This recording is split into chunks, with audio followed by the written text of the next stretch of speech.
Did Bishop T.D. Jakes just reverse everything? After the emotional moment when Bishop T.D. Jakes passed the torch to his daughter, Sarah Jakes Roberts, the world thought a new chapter had begun at the Potter's house. But now, just when things seemed settled, something has shifted. Cryptic sermons, sudden changes, and a wave of whispers growing louder within church walls.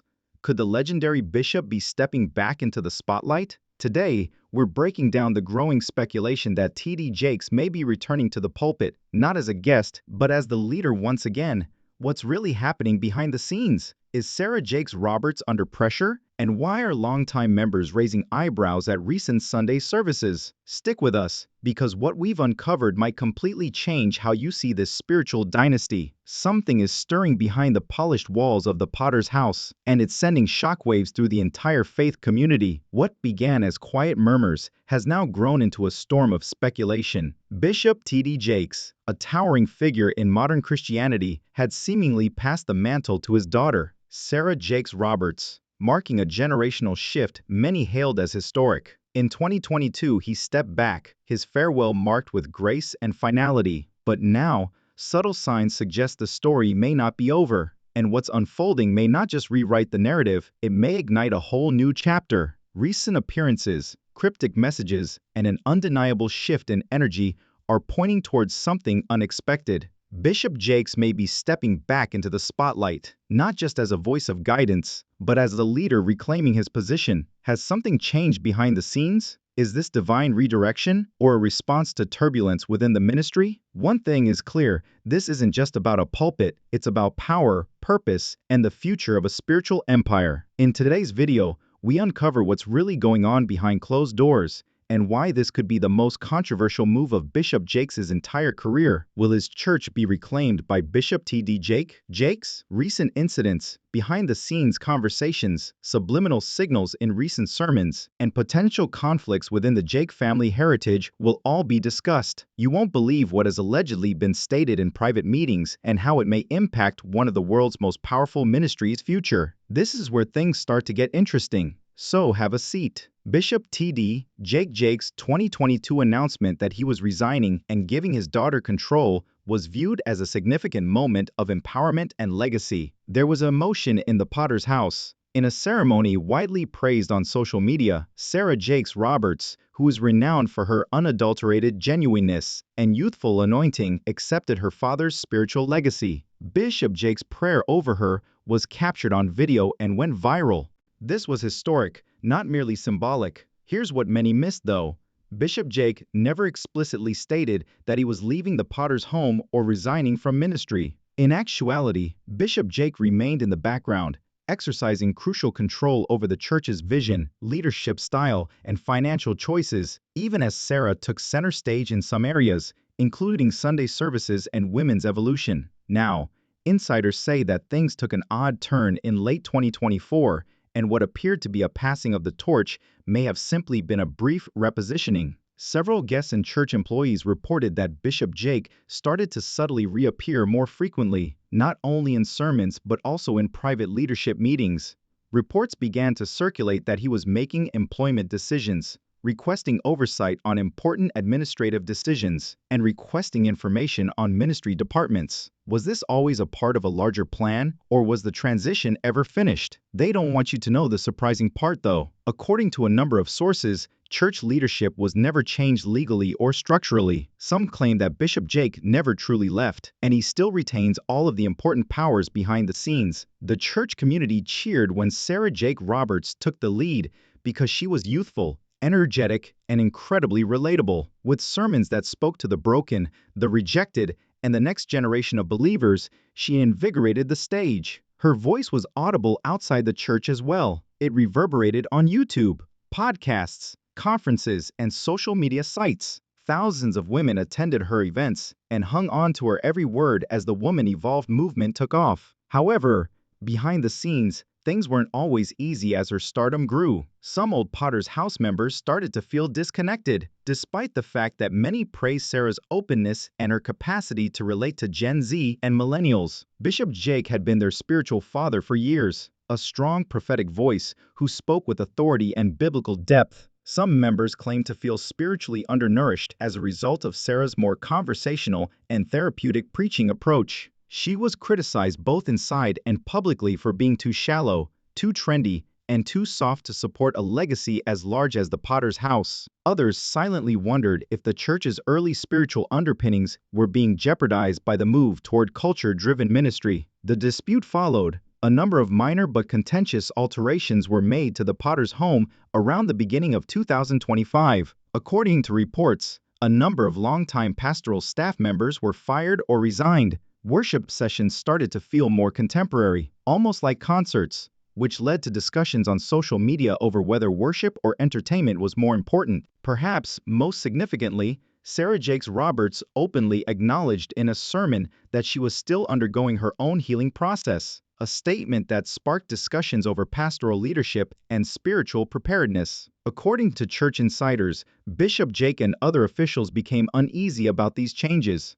One unnamed source close to the ministry claims that Bishop Jake started to voice concerns that the Potter's house's initial vision was eroding. He apparently started to attend planning sessions that he had previously avoided and made remarks about going back to the basics. The tension really started to build at this point. According to sources, a silent rift developed, with some elders and employees supporting Sarah's contemporary perspective, while others stuck to Bishop Jake's more conventional management approach. The setting was even compared to a spiritual tug of battle. Bishop Jake appeared on stage unexpectedly, preaching with fire as if he had never left, just when it seemed like things couldn't be any more confusing. However, what caused that comeback? And was it the start of a change back or a one-time event? When Bishop T.D. Jakes abruptly assumed the pulpit at a Sunday service at the Potter's house in the spring of 2025 without a warning or official justification, churchgoers and online followers were taken aback. The sight of the renowned bishop approaching the stage sent shockwaves across the sanctuary for those who had come anticipating a sermon by Sarah Jakes Roberts or another scheduled speaker. The audience burst out.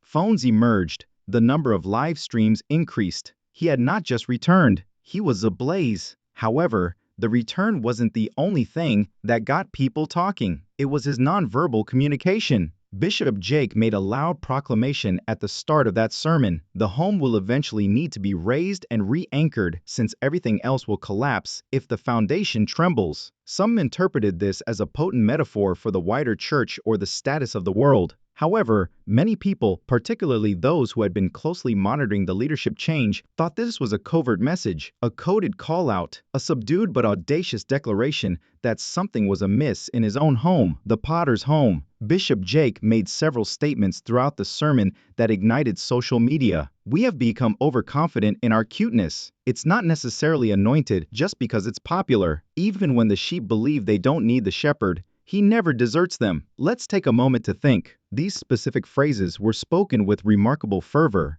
and appeared to directly address the manner and substance of how ministry was changing under his daughter's leadership. Even though Bishop Jake has always been lyrical and metaphorical, even while he never specifically uttered Sarah's name, many longtime observers could see the underlying meaning. It was more than a sermon. It was a declaration. The debate then arose.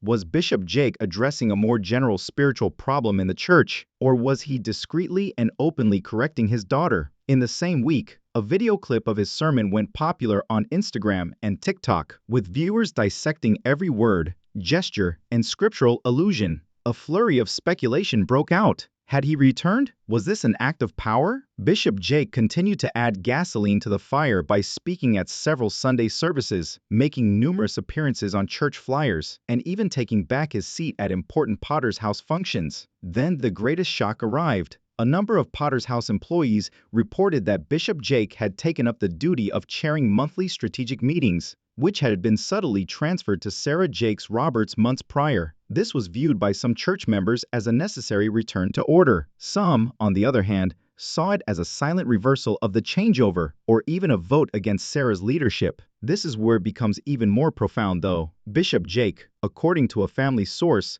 was never really comfortable leaving. Additionally, Sarah's contentious public lectures and contemporary cultural influences raised internal concerns. The change is evident whether it is real or not. The tone of Bishop Jake's sermons has changed to one of authority and correction. More significantly, he is reclaiming the helm as a vigilant leader rather than as a retiring elder. Insiders claim that although the public celebrated Bishop T.D. Jake's return with excitement and admiration, things weren't quite as happy behind the scenes, particularly among the Jake family. Sarah Jakes Roberts came out to the public as calm, collected, and incredibly respectful of her father's legacy. She still paid tribute to him in her sermons, showing old video, quoting his teachings often, and even thanking him for giving her the position she has now. However, behind closed doors, the atmosphere was much more complex, according to multiple ministry insiders. To be clear, this has nothing to do with contempt or defiance. This has to do with conflicting visions, personal calling and leadership identity, vulnerability, transformation, and reaching the unchurched, particularly women who feel alienated, condemned, or abandoned by Orthodox religion are the cornerstones of Sarah's ministry. She has always used a conversational, direct, and emotive style. To be fair, it has been successful. Beyond her father's shadow, she has amassed a sizable following and established her own reputation in the religious community. But that's where the problem is. According to church insiders, Bishop Jake started to worry that the spiritual essence of the Potter's house, which he constructed from the ground up, was being eclipsed or diluted as Sarah's autonomous voice became more and more prominent. Rumors that he was worried the church was changing into something he didn't recognize were becoming more prevalent. In early 2025, Bishop Jake, Sarah, and a few elders had a contentious family meeting, according to an unnamed former employee. According to the source, Bishop Jake was unhappy with the church's path and thought the Potter's House brand was straying too far from its origins, though no specifics were made public. And anxiety came from other places as well. According to reports, several senior church members and longtime financial contributors have started to withdraw their support because they are unclear about the new leadership style. That financial strain might have been a major factor in Bishop Jake's decision to get involved again. This is where things start to change. Sarah allegedly intended to turn Woman Evolve into a full-fledged independent church endeavor, complete with its own worship services, team, and pastoral staff. According to a disclosed source associated with the Jakes family's media team, the goal was to help the Potter's House while simultaneously producing something unique. However, the same source claims that Bishop Jake closed it down internally rather than publicly due to issues with spiritual accountability, theological clarity, and brand confusion. The two, father and daughter, reportedly fell silent for weeks before Sarah changed her mind and decided to preserve Women Evolve as a conference and platform instead of starting a separate religion. Let's be fair now. This might just be two visionary leaders negotiating the inherent conflicts between transition and legacy. However, the audience is beginning to notice that it hits differently when those leaders are family. Social media users have started to remark on how chilly some of Sarah's conversations with her father now seem. While both continue to publicly show respect for one another, the question of whether this is still a peaceful transfer of power or a quiet spiritual tug-of-war between generations remains. One recent clip of Bishop Jake gently interrupting Sarah during a joint sermon was analyzed online, leaving viewers to wonder, was that just a joke or was that a power play? Which way will the Potter's House actually go, if at all? Not only is the pulpit feeling the effects of the reports that Bishop Jake is reclaiming his position as leader, but the pews. Additionally, the Jake family has long been seen as spiritual royalty by the Christian community worldwide, not only in Dallas, Texas, where the Potter's House is located. What exactly is going on within the walls of the church? Then, several congregation members and people close to the group say that the atmosphere is unclear and, in certain situations, sharply split. Bishop Jake's return to a more active role has some members feeling relieved, if not excited. He stands for a profound prophetic power that they feel has been lacking. His leadership is unassailable to these devoted churchgoers, many of whom have been his followers for decades. They see him as a spiritual parent who is capable of navigating a choppy sea. However, not everyone agrees with the statement made by one churchgoer. When Bishop Jake preaches, something in the atmosphere shifts. I love Sarah, but she speaks from a place of pain. He speaks from power.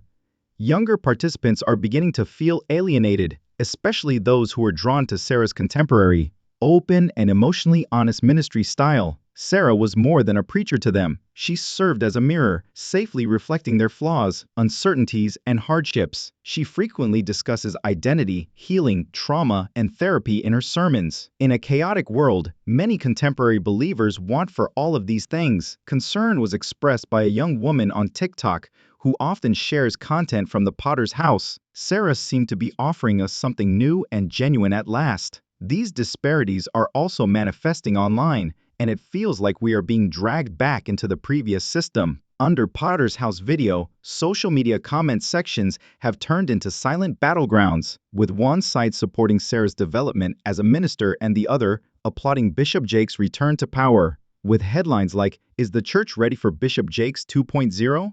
Did Sarah go too far?" The Potter's house split, fact or fiction. And beyond just churchgoers, pastors and church leaders across denominations are paying close attention. Entire reaction videos and podcast episodes are appearing, analyzing the tension. What happens when a modern, emotionally intelligent approach to ministry clashes with a traditional, authoritative model? What happens when legacy and innovation don't fully align? This isn't just about a father and daughter, it's about a generational crisis in the church, and we're witnessing a living example of a much larger issue. Many pastors today are going through the same internal struggle, trying to pass the torch without losing the flame. And whether on purpose or not, Bishop Jake has become a symbol of that struggle. His reappearance is making churches reevaluate how they handle transitions and whether they can actually change without conflict. What most people don't know is that a number of well-known black pastors have reportedly contacted Bishop Jake privately, either to offer support or to express caution, out of concern that the public dynamic between him and Sarah could set a negative precedent for ministry handovers.